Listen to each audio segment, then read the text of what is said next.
Hey everybody, welcome back to Rambler's Diner. Today we are doing part 4 of our test of the new Camp Chef GridIron 36 griddle. There have been a lot of requests for the bread test.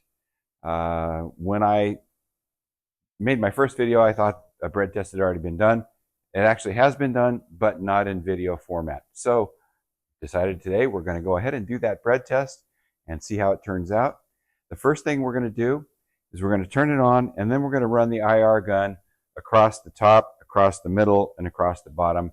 And we're going to see how those temperatures show up, and then we'll go from there with the bread test.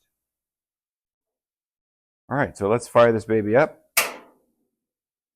And we're going to set it today to medium low. You can see that there. This has a high setting, a medium high, a medium low, and a low setting. We've been cooking on medium, on low for the most part. Let's try it on the medium low setting today on all 4 burners and see just how this sets up for us.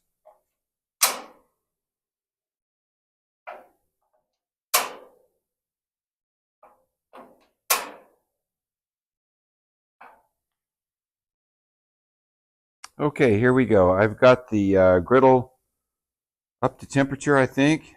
Let me see if I can watch both of these things here at the same time.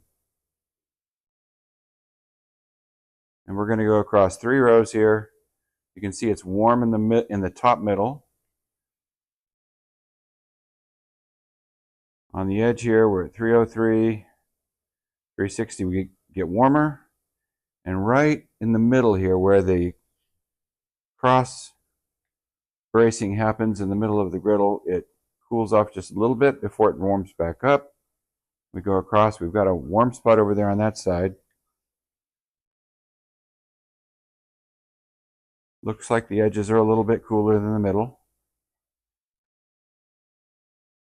And there we have it. Okay, here we go. I've got 40 slices of bread. And we're going to put all of those down. We're going to run across the top first.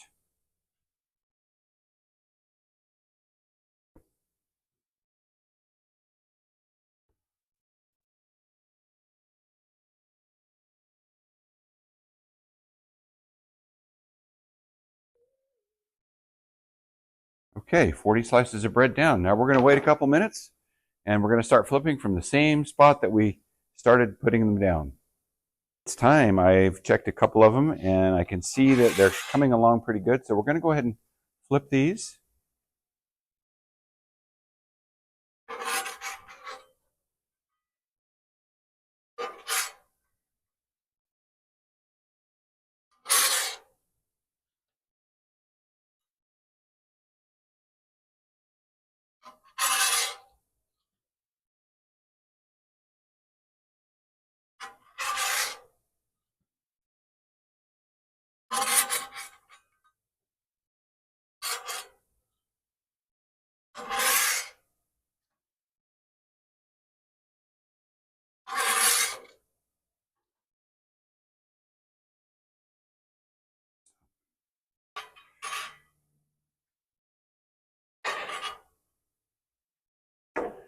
Okay, so you can see we have the edge here, this edge here, and a little bit of this edge here seem to be a little bit cooler than the middle. This is your hot zone in the griddle.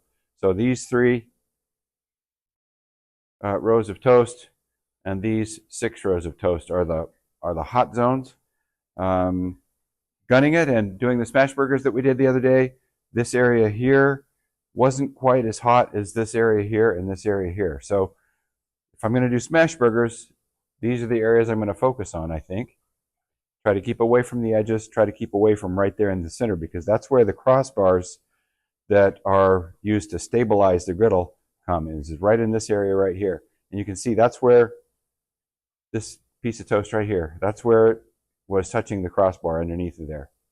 So it's a little bit lighter right there. Okay, so that's kind of it.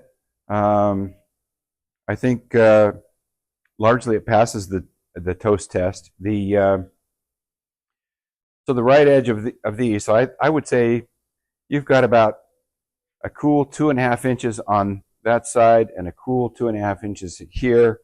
Of course, this part doesn't really matter too much. I mean, it looks like the heat is coming all the way down to the edge of the grease trap or the grease drain. So you can see the bread there. So it's nice and hot all the way there, and you're not going to be cooking in the grease trap anyway. So overall, I would say it's a pretty even grill, pretty even griddle, and we do still have some areas on the far sides to keep things warm, but not cooking too fast or too much on the far edges. So that's kind of it for today. Thanks for stopping by Rambler's Diner. We hope you found this interesting and inspiring. Hope it helps inform your decisions about which griddle you might want to get.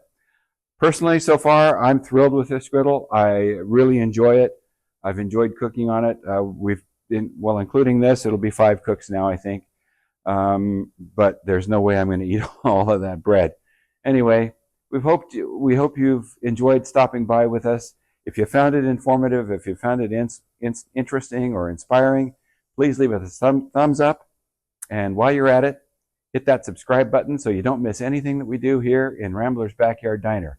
Next up, I think we're going to do a smash burger, to see what the difference is between the original smash burger we did and cooking it on the hotter zones with hotter heat. I'm hoping that we're going to get a great Maillard reaction with a beautiful crust, and we'll see how that does. Again, thanks for stopping by. Have a great day.